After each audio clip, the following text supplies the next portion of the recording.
Donc, l'idée de tier list un peu nulle que j'ai eue, la tier list des boss les plus tristes à tuer dans Fury.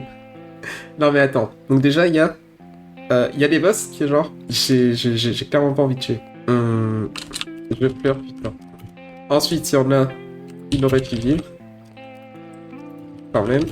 Ensuite, il y a le métier. C'est genre, on les tue, on est en mode, ouais, bon. Voilà quoi, ils sont morts, mais bah les couilles. Ensuite, il y a les chefs parce qu'ils méritaient de mourir. Et enfin, il y a les boss. Je les retuerais volontiers. La Madame des Neiges. Franchement, elle aurait pu vivre quand même. Parce que on sent qu'elle est là, mais que, elle a... Enfin, si, elle avait envie d'être là, mais elle s'est fait embarquer... Enfin, je sais pas comment expliquer. C'est comme si, genre, vous vous êtes embarqué dans l'armée, vachement jeune, et que vous vous retrouvez en pleine guerre d'un seul coup. C'est peut-être un peu trop d'actualité ce que je raconte. Ne voyez pas de politique dedans, c'est juste pour expliquer mon sentiment. Du coup, en fait, on la tue et on est un peu en mode, mais enfin, en fait, la pauvre, quoi. Elle aurait pu vivre, elle aurait pu avoir une vie tranquille, elle aurait pu, je sais pas, genre, c'est un peu injuste qu'elle meure maintenant, mais elle aurait pu vivre quand même. Mais je suis pas non plus en mode, je pleure putain parce qu'elle m'a un peu saoulé. Bernard. Bernard, je vais pas le placer parce que j'ai pas du tout de contexte. C'est qui se mérite de vie. C'est vrai qu'elle est assez bien fournie, la madame. Ensuite, il y a la snipeuse, là. Elle, franchement, est-ce qu'on prendrait pas un gros chien? Peut-être même que je la retirerais volontiers. J'hésite entre les deux ici. Parce que, d'un côté, j'aime bien le perso, franchement. J'adore le perso, j'adore comment elle est écrite. J'adore les interactions qu'il y a avec elle. Ouais, elle est super marrante, la sniper, hein. Je suis 100% d'accord avec toi. Mais du coup, c'est son caractère qui est bien écrit. Me donne quand même envie de l'habiter. Mais c'est pas l'habiter en mode je te déteste, c'est juste que je suis en mode ah ouais, quand même, toi dans la vraie vie tu mériterais de mourir. Mais elle mériterait pas non plus, hein, je la retirerais volontiers. Peut-être juste un chef, c'est bien. Non, ouais, le chef ça lui va, parce que du coup elle est en mode ouais, c'est un jeu et tout, c'est rigolo, machin, piou piou piou piou, haha, moi je gagne toujours, même si je triche, et voilà. Et quand tu la bats, alors que toi techniquement tu triches pas, tu la regardes juste en mode franchement, chef. Voilà, donc elle va dans le chef tier.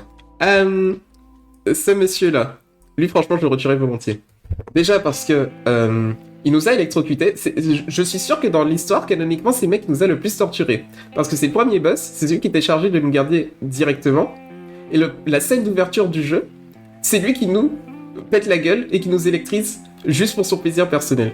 Alors franchement, je l'aurais tué pour chaque décharge de vol qu'il a mis à mon personnage, c'est-à-dire 150 000 fois. Qu'on se le dise, Osef sur 20. Bah, c'est un peu le boss tuto en mode normal. En vrai, c'est pas un mauvais boss, j'aime bien son design.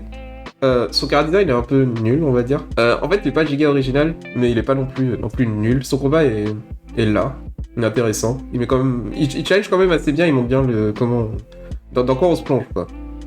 Moi, je l'aime bien pour ça. Mais franchement, je le retirais, mais autant de fois qu'il faut. On passe ensuite à Monsieur Pagaet. Monsieur Pagaet. J'hésite entre Shay et May. Ok, donc, avant, quand je découvrais le jeu et que je suis tombé la première fois contre ce boss, je le détestais. Parce que il me montrait mon skill check. Enfin, il montrait que j'avais pas de skill. Tu aurais mis en métier, toi? Ouais, peut-être. Je sais pas. Je suis encore en train de réfléchir. Je suis en train de réfléchir. Parce que du coup, au début, je détestais vraiment. Et j'aimais pas comment il me tauntait. Parce qu'à chaque fois que je mourais, il balançait un truc en mode oh, tu te bats contre toi-même. Oh, l'excellence est une habitude. Oh, est-ce que je te parais invincible? Et moi, ça me faisait rager. Donc, il fut un temps où j'aurais voulu le mettre, je le retirais volontiers. Mais, maintenant, il a trop raison. C'est vrai. Mais c'est chiant. Mais franchement, moi je l'aurais mis... Enfin maintenant en tout cas, je le passe en mode easy peasy. Et ça me fait plus rien. Donc je pense que je vais le mettre en métier. Parce que honnêtement, s'il avait continué à vivre, ce serait juste un rajout de plus qui serait en mode putain, je dois m'entraîner pour pouvoir le vaincre. Et c'est triste de mener une vie pareille, punaise. C'est bien d'avoir des objectifs, mais vivez votre vie. Ensuite on a la flamme. Alors... Lui non plus, j'ai aucune idée. Je sais que dans le combat, donc c'est un boss des DLC, du premier DLC. Je sais que durant le combat, il nous dit des trucs en mode ouais, c'est ta faute, je te déteste, je sais plus quoi, enfin bref, tout ça. Il balance en plein de conneries, hein, franchement. Donc il a l'air d'avoir un background avec nous, mais je sais pas qui c'est, putain. Et je crois pas qu'on ait de grosses animations de mort, donc je peux même pas juger la tristesse de sa mort. Donc je propose, comme Bernard, de ne pas le mettre dans la tier list. Monsieur Gros Bouclier. Alors lui, il va soit dans Je pleure, putain, soit dans Il aurait pu vivre quand même. Parce que, déjà, on a l'introduction du combat, c'est lui qui parle à son fils, qui dit, ouais, qui ne connaît pas la peur, ne connaît pas le courage, donc il est au moins dans Il aurait pu vivre quand même, ne serait-ce que pour son fils. En plus, c'était pas spécialement un enculé. C'est-à-dire que il nous en voulait pas forcément personnellement, il nous en voulait de vouloir détruire sa planète, hein, comme tout le monde, ce qui est normal. Il prenait pas son plaisir à faire ce qu'il faisait. Moi, j'hésite à le... Je vais le mettre, je pleure, putain. Parce qu'il avait un fils qu'on a créé un putain d'orphelin, et que c'est triste, sa mère. Il méritait pas de mourir, ouais, je suis d'accord. C'est activement gentil, il veut juste que tu retournes à ta cellule. Bah, en fait, il a proposé que tu retournes à ta cellule tranquillement. Bon, t'as pas voulu, voilà quoi, il a dû faire son devoir. Mais c'est vrai que lui, tu sens vraiment qu'il fait ça en mode devoir, il prend pas de plaisir et il est pas en mode petit con et tout machin, il te taunte pas ni rien, enfin. C'est un adversaire valeureux, En plus, il a un style de combat très corps à corps et j'aime bien le style de combat très corps à corps. mais juste pour son fils, qui voit son père. En plus, je suis presque sûr qu'il a assisté à la mort de son père. Parce que son fils était pas loin, il lui a clairement pas dit ouais, va ranger ta chambre, papa revient et tout. Son fils était à côté. Il a dû voir le combat, il a dû voir son père se faire éclater. C'est triste, putain, c'est triste. Toi là, le vieux, toi je te retuerais volontiers. Pour la même raison que le premier, parce que t'es taunt. Et ton combat, il est juste super chiant. Et en plus, c'est. Ok. Donc, déjà, tous les taunts qui balancent lorsqu'on tombe KO ou qu'on perd le combat, giga chiant. On est d'accord. Qui remeurt encore et encore. Hein. Franchement, c'est grosse merde.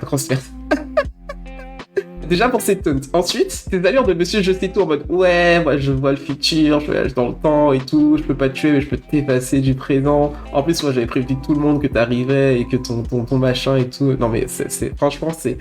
Ah, rien d'y penser, j'ai envie de le retuer encore.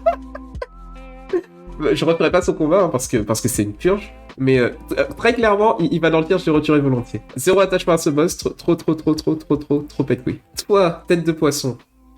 C'est Monsieur Lapin qui t'appelle comme ça, mais tête de poisson quand même. Moi, je le range dans le tiers mais, parce que ça a juste l'air d'être un mec fou, qui a vu sa vie être détruite, mais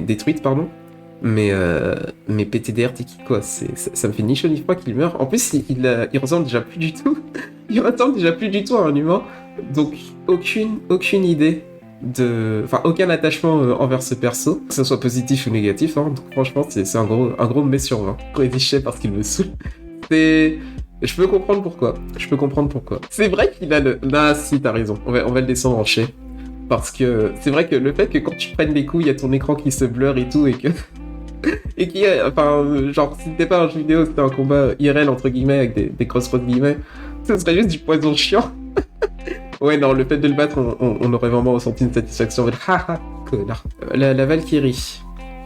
Alors, toi... c'est le perso qui me... sur lequel je suis le plus mitigé, en fait. Genre, j'ai envie de la mettre entre ces trois-là, quelque part ici. Pourquoi ? Parce que du coup, ce qui se passe, c'est que le lapin, là, il nous dit que c'est une sale pute. C'est pas exactement ce qu'on voit en jeu. Et sachant que le lapin nous manipule à peu près pour qu'on puisse sortir, oui, elle t'a donné une porte de sortie en plus. Et même, genre, sur la fin du fight, ton perso, il hésite à la tuer. T'es vraiment en mode... Même mon perso a vu que c'était pas une connasse. Mais, est-ce qu'il n'y a pas une certaine satisfaction ? Non, il n'y en a pas en fait. Non, mais elle va clairement pas en chai. Est-ce qu'on s'en fiche du fait qu'elle meurt ? Je sais pas. Est-ce qu'elle aurait pu vivre ? Elle aurait pu vivre quand même. Moi j'ai envie de la mettre, elle aurait pu vivre. Parce que je pense que... Pourquoi Monsieur Lapin la déteste ? Parce qu'en fait, Monsieur Lapin, donc lui... Donc Monsieur Lapin, c'était l'architecte de la prison, celui qui avait construit du coup tout le complexe pour nous enfermer. Et ce qui s'est passé, c'est que il avait une fille qu'il avait laissée sur Terre. Et après, il voulait justement retourner voir sa fille. Du coup, c'est là qu'il s'est dit, je vais en fait libérer le mec que je devais emprisonner pour qu'il puisse buter tout le monde, pour qu'ensuite il puisse me ramener sur la planète et que je puisse voir ma fille. Et du coup, donc Monsieur Lapin, il a perdu sa sanité petit à petit.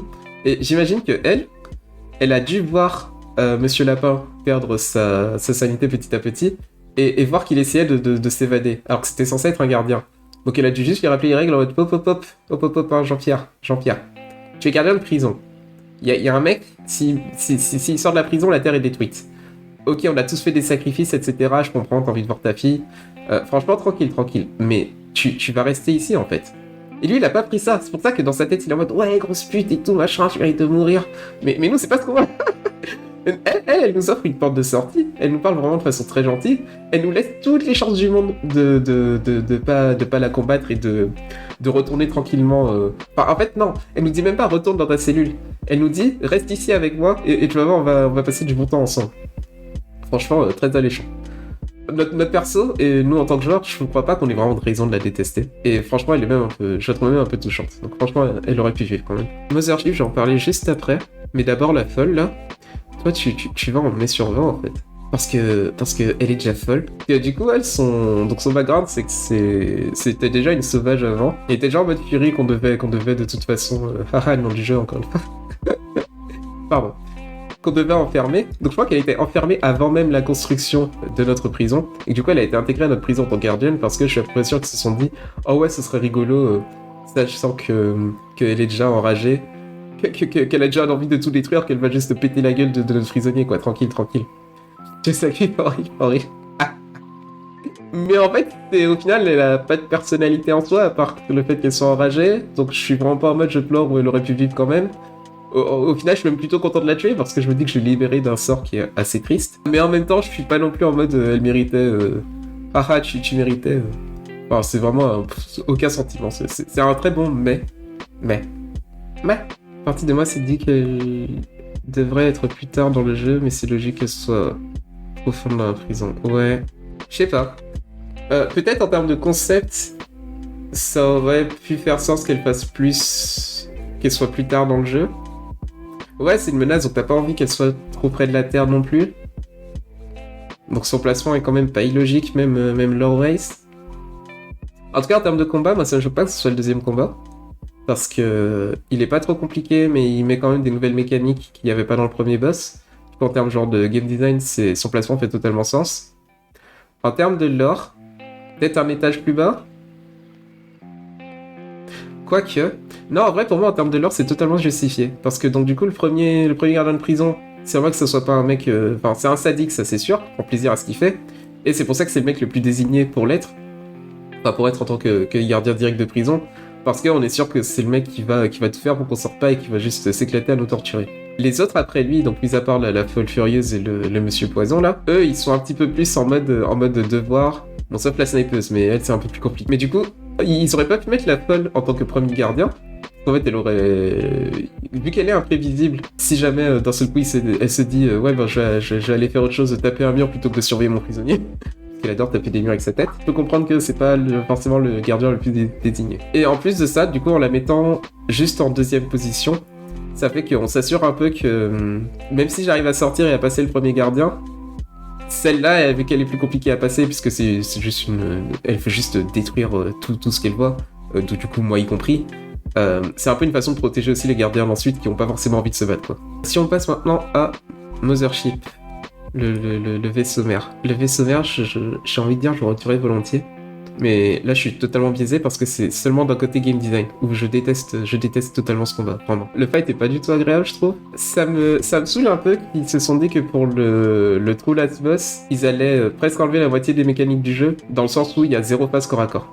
C'est impossible de faire du corps à corps. On peut pas mettre des coups d'épée, on peut pas mettre le boss par terre, on peut pas pari ni rien, c'est que du bullet hell. Je préfère les phases corps à corps, mais ça après c'est une opinion personnelle. Hein. À mes yeux, c'est pas un mauvais boss non plus, mais juste en True Last Boss, il me déçoit un peu. C'est très très impressionnant de voir les mecs en speedrun qui font ce combat, je trouve. Parce qu'il y a une maîtrise parfaite des déplacements, une maîtrise parfaite des paris sur les boules, etc. Et ils vont vraiment vite, ils arrivent... En fait, ils maîtrisent vraiment totalement le perso, et c'est super intéressant et super satisfaisant à voir. Moi, je trouve que sur le principe, en True Last Boss, c'est un petit peu décevant de pas avoir ne serait-ce qu'une phase mêlée, quoi. En tout cas, supprimer les options de gameplay sur un dernier boss enlève ton mérite de maîtriser le jeu. Je vois un peu ce que tu veux dire. Je suis relativement d'accord. J'arrive pas à dire que je suis totalement d'accord. Je suis d'accord avec ce que tu dis. Je sais pas si c'est vrai tout le temps, en fait. Et soit montrer que je sais jouer et de me donner un nouveau moveset. Ouais.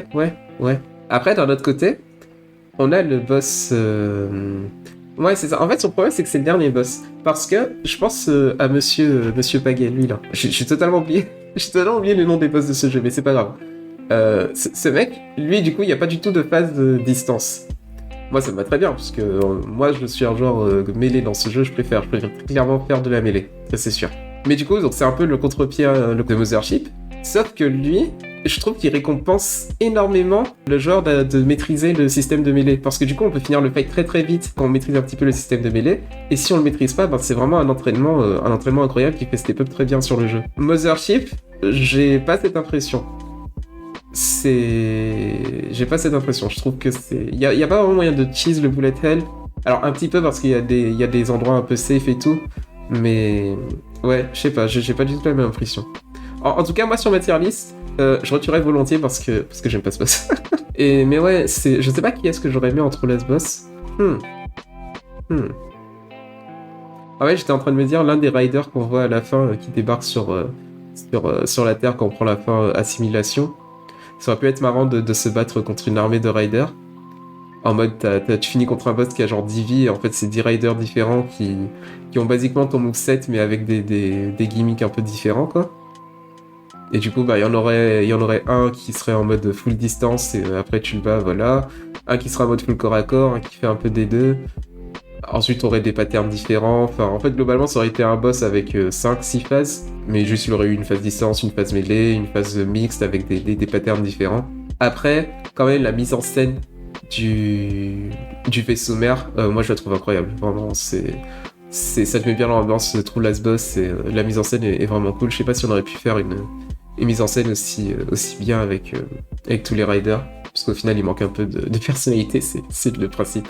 Mais ouais, bref, en tout cas, voilà mon avis, ma tier list des boss les plus tristes à tuer sur Fury.